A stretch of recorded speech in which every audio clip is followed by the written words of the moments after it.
Olá! Esse vídeo que gravo agora tem um perfil um pouquinho diferente dos outros vídeos que eu gravei.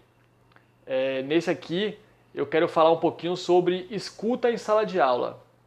Para isso vou exemplificar com uma experiência que eu tive na primeira vez que eu ensinei para uma turma do 8º ano numa escola em Pernambués, aqui em Salvador. E era uma turma muito agitada, com muita energia, muito movimento corporal, muita fala. E na ocasião, minha missão era ensinar decomposição em fatores primos. Bom, relembrando um pouquinho o conteúdo de decomposição em fatores primos, a gente vai ter primeiro que relembrar que os números primos são aqueles números, né? 2, 3, 5, 7, seguindo uma sequência infinita. No caso da decomposição em fatores primos, significa pegar um número e transformar numa multiplicação, né? Fatores é um termo que lembra a multiplicação, em fatores primos, em números primos. Por exemplo, o número 60.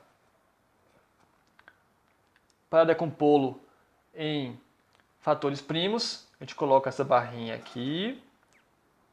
Neste lado de cá, vai colocar números primos, na ordem crescente, à medida que eles forem dividindo o valor da esquerda.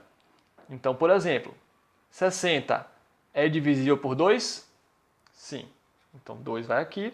60 dividido por 2, 30. 30 é divisível por 2? Sim. Então, pomos 2 aqui. 30 dividido por 2, 15. 15 é divisível por 2? Não. Então, passamos para o próximo primo, 3. 15 é divisível por 3? Sim. Então, pomos 3 aqui. O resultado da divisão, 15 dividido por 3, 5. 5 é divisível por 3? Não. Passamos para o próximo primo.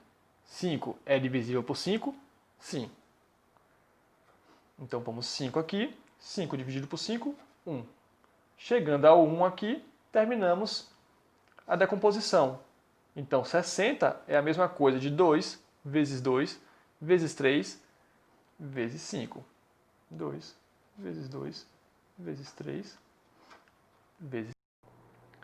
E numa tentativa de contextualizar o assunto, trazer uma autorreflexão para os alunos, eu comecei a aula fazendo a seguinte pergunta, né? Na verdade, eu pedi para eles anotarem no caderno, numa escala de 0 a 100, o quanto eles se interessavam pela sala de aula, pela aula em si, não pela sala, pela aula. Sendo 0, não me interesso nada, quero sair correndo, e 100, não quero que a aula termine nunca. E fazendo parênteses, a maioria das respostas foi 50. No segundo momento, eu vim com a seguinte pergunta: que fatores influenciam no seu interesse pela sala de aula? E aí surgiram coisas como a aula ser mais divertida, a aula ser mais prática, a aula ser mais interessante. Para mim foi um choque, porque a proposta era uma autorreflexão e as respostas vieram endereçadas para mim e para minha prática como professor. Então o que eu fiz? Eu anotei e me comprometi com a turma de que eu iria repensar a minha prática. Pedi para, refinei, né, minha pergunta, pedi para poder eles dizerem fatores que estão neles, e aí vieram coisas como sono, fome, conversa com os colegas, ou então outros colegas conversando, que mostra como as crianças têm noção do efeito cumulativo da conversa, né? Que uma conversa aqui do lado, o colega do lado, já tira o interesse pela aula de si. No caso da atividade que eu propus, claro que isso não é um método científico, foi apenas uma brincadeira, uma tentativa de contextualização e trazer autorreflexão. Eu associei a cada número primo uma dos fatores em que eles disseram que influenciavam no interesse deles pela aula. Então, à medida que eles fatoravam o número que eles definiram como o nível de interesse deles pela aula, eles poderiam ver quais elementos, quais fatores estavam influenciando e quais eram, inclusive, mais recorrentes do que outros. Enfim, eu achei bem proveitoso esse momento, né? Daí vem a...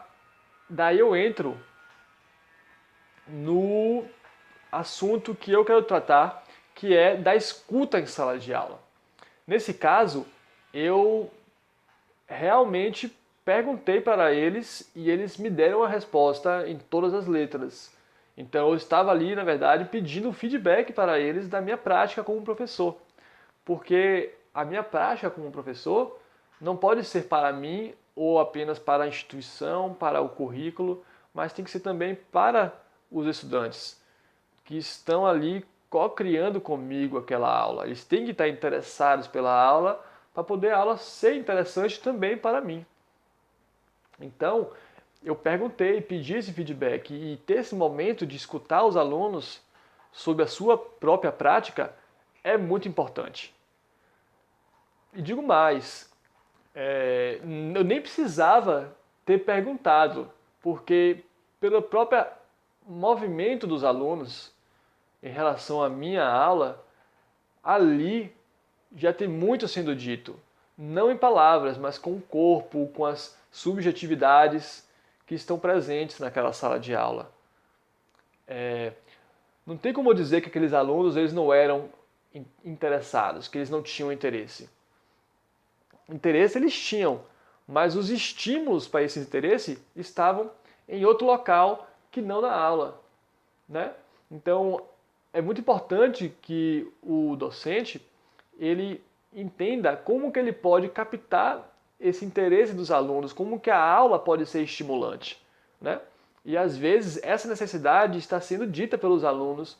Eu já cansei de ouvir professores e professoras, eu literalmente cansei, se queixarem de alunos ou de turmas serem barulhentas ou serem indisciplinadas e de transferirem essa responsabilidade para os estudantes, em vez de assumir que aquela condição dentro da sala da sua aula está dizendo respeito à sua prática, pois é o professor e a professora que, ao se assumir professor e professora, está assumindo também uma posição de mediação dessa